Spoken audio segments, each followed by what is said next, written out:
Ouais. Salut. Alors, oui, blabla. Donc, attends. Faut faire le ménage, là. Ça, ménage. Euh, je vais mettre ma copine. Ma copine Chinese. Bonjour, ça va?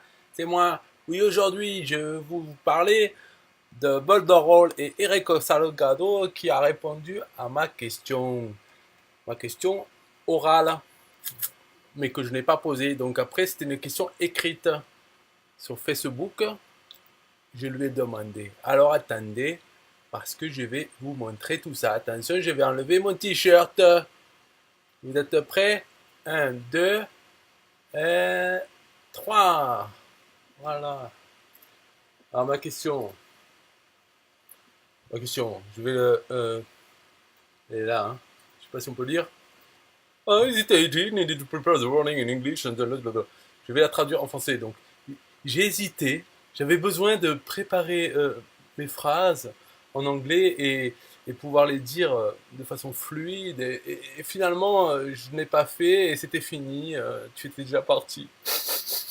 Mais je voulais te demander euh, cette question. Un exercice d'imagination.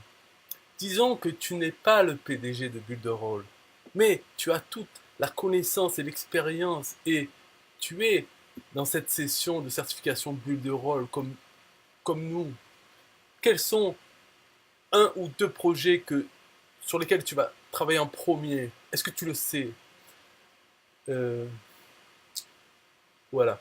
What do you see, qu'est-ce que tu vois comme façon de travailler avec Build a Role pour avoir le plus de succès, pour avoir le plus de chances d'avoir du succès? Qu'est-ce que tu ferais, toi, si tu étais un participant à ce programme de certification? Elle n'est pas bonne cette question. Ah. Donc alors, il répond. Premièrement, je comprendrais, je, je prendrais Build a Role comme une opération, comme une franchise. Et je me concentrerai pour créer mes canaux de distribution, c'est-à-dire attirer des affiliés, des filleuls, euh, des gens qui vont faire l'affiliation également. Donc je ferai la promotion de Bulle de Rôle jusqu'à ce que j'atteigne au moins 50 affiliés sur mon premier niveau. Voilà, ça c'est la première chose qu'il faut que tu fasses. La deuxième chose en parallèle, je créerai une solution marketing pour une niche et deviendrai une autorité dans cette niche. J'essaierai d'avoir au moins un client par ville, ce qui me donnerait 400 clients. Je sais pas de quel pays, quelle ville, city. Peut-être aux États-Unis, il y a 400 villes, grosses villes. Donc voilà. Alors si c'était en France, c'est vite vu quoi. Je trouve que bon, on prendrait 15 villes, les 15 plus grosses villes et d'avoir au moins un client dedans. Enfin bon. Donc il dit, cela me ferait 400 clients. Je travaillerai vraiment en étroite collaboration avec ses clients et je ferai de mon mieux pour générer des résultats pour eux. Je leur demanderai d'acheter un compte Builderall et de me laisser gérer le contenu et le marketing. Je leur ferai payer de 150 à 500 par mois. Donc 400 fois 150 égale 60 000 dollars plus les commissions Builderall. Et tu peux employer toute l'aide dont tu as besoin et tu sais où faire la promotion puisque tu es dans une seule niche. Donc, voilà, c'est ça qu'il ferait. Donc, pour résumer, premièrement, il ferait la franchise Builderall euh, en travaillant pour recruter au moins euh, 50 affiliés sur son premier niveau. Mais je pense qu'il veut parler vraiment de 50 affiliés au niveau du compte franchise, donc 45 euros. Voilà, avoir 50 affiliés qui sont eux-mêmes affiliés pour qu'il y ait un deuxième niveau.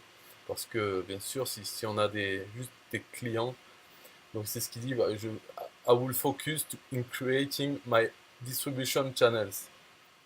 Voilà. Et deuxièmement, il prendrait une niche et il créerait une solution de marketing numérique sur Internet pour cette niche. Donc il ne dit pas quelle niche, alors laquelle niche choisir, on ne sait pas, mais disons par exemple les dentistes ou un truc, ou une niche de commerçants, et devenir une autorité dans cette niche, et il essaierait d'avoir au moins un client par ville. Donc aux États-Unis, environ 400 clients, et travailler de très près avec ses clients pour leur générer des résultats. Donc par exemple pour les dentistes, je ne sais même pas si c'est un bon exemple, bah, essayer de faire en sorte de remplir leur carnet de commandes, à leur agenda.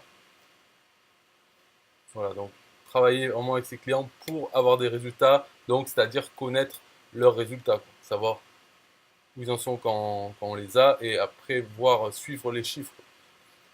Et à chaque client, il leur ferait prendre un compte Builderall en tant que client, donc pour avoir les commissions dessus, et il les ferait payer un abonnement à ses services de 150 à 500 par mois, voilà, selon la tête du client.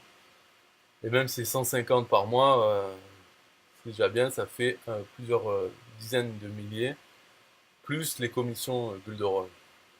Et il emploierait des gens pour travailler, par exemple des gens à former sur Builderall pour que eux puissent éditer, faire des pages, trucs comme ça.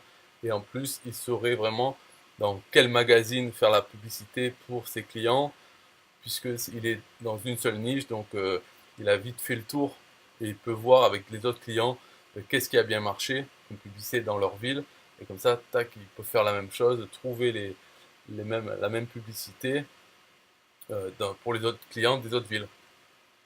Voilà la réponse de Rick Salgado, le PDG, à ma question. Qu'est-ce que tu ferais si tu étais à notre place en train de suivre le programme de certification Builderall? Voilà, c'est fini pour la vidéo. Bye bye.